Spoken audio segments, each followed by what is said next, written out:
नमस्ते साथियों, मैं हूं एमसी हरबार और आप देख रहे हैं सम्यक यूट्यूब चैनल पर संविधान सीरीज।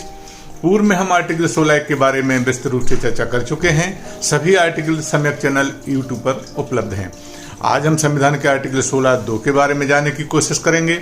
संविधान में आर्टिकल 16(2) के बारे में इस प्रकार उल्लेख है: no citizen shall on grounds only of the religion, race, caste, sex, descent, place of birth, residence or any of them be ineligible for or discriminated against in respect or any employment or office under the state। यदि हिंदी में अनुवाद जानने की कोशिश करें तो इस प्रकार है: राज्य के अधीन किसी नियोजन या पद के संबंध में केवल धर्म, मूलवंश, जाति, लिंग, उद्भव, जन्मस्थान, निवास या इनमें से किसी के आधार पर ना तो कोई नागरिक का पात्र होगा और ना ही उसके साथ भेदभाव किया जा सकेगा। आशय यह है कि किसी व्यक्ति को शासकीय सेवा में आने के लिए केवल धर्म, मूलवंश, जाति, लिंग, उद्भव, जन्मस्थान, निवास या इनमें से किसी के आधार पर भेदभाव नहीं किया जा सकता और ना ही उसे पात्र घोषित किया जा सकता है। आर्टिकल 16(2) के अंतर्गत सुप्रीम कोर्ट द्वारा कई फैसले दिए गए हैं।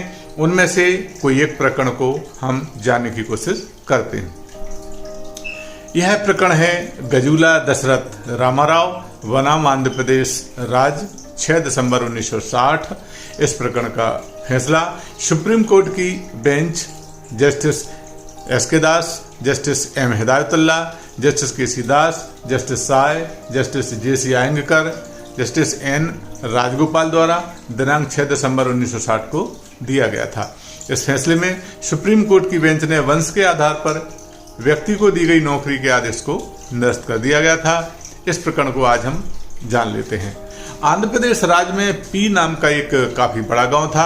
ग्राम प्रशासन के प्रयोजनों की कठिनाइयों को देखते हुए मद्रास राज्य बोर्ड ने ग्राम को 2 भागों में बांटने की मंजूरी दे दी, जिससे ग्राम के प्रशासन की कार्रवाई बिना किसी व्यवधान के चल सके।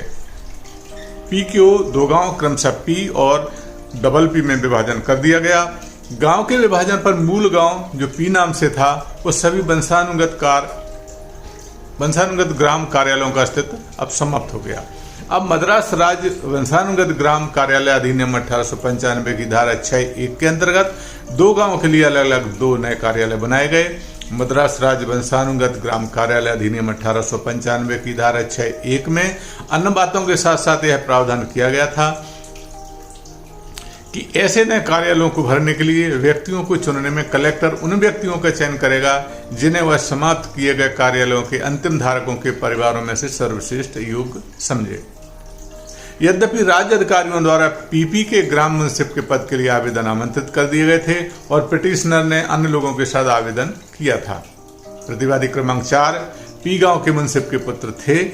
अधिनियम 6 के अंतर्गत कार्यालयों के अंतिम धारक के रूप में नए गांव में उनका चयन कर दिया गया था। पीपी याचिकाकर्ता ने राजस्व अधिकारियों के आदेश की वैधता के आधार पर चुनौती दी कि ग्राम पीपी का मुंसिफ कार्यालय राज्य के अधीन एक कार्यालय था।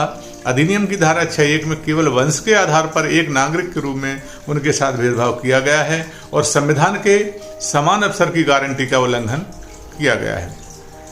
पिटिशनर ने आगे कहा, भारत के संविधान का आर्टिकल 16(2) वंशक्रम के आधार पर भेदभाव की अनुमति नहीं देता है।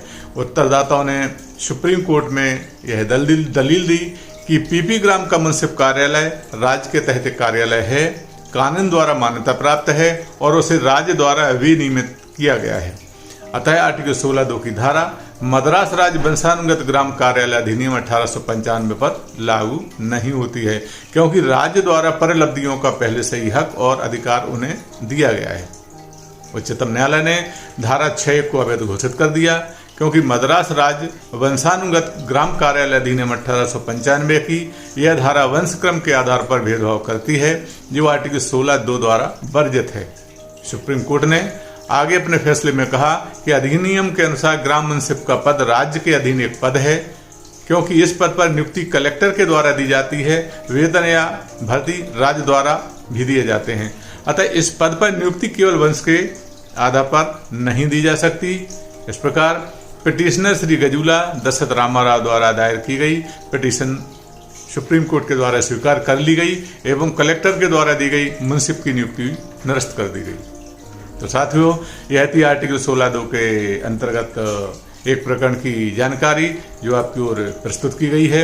जल्द ही हम संविधान के आर्टिकल 16(3) के अंतर्गत उच्चतम न्यायालय ने अन्य प्रकरणों में क्या फैसले दिए हैं, एक बार पुनः आपके समक्ष उपस्थित होंगे। आपको वीडियो कैसा लगा? यदि अच्छा एवं उपयोगी लगा हो तो कृपया सब्सक्राइब कर बेल आइकन पर बटन दबाएं, जिससे आने वाले वीडियो के नोटिफिकेशन आपको पहुंच सकें। तथा साथ में बॉक्स में हमें कमेंट भी दें। हमें फेसबुक, टेलीग्राम, इंस्टाग्राम पर लाइक, शेयर और फॉलो करें। आपने वीडियो देखा इसके लिए आपको बहुत बहुत धन्यवाद। नमस्कार।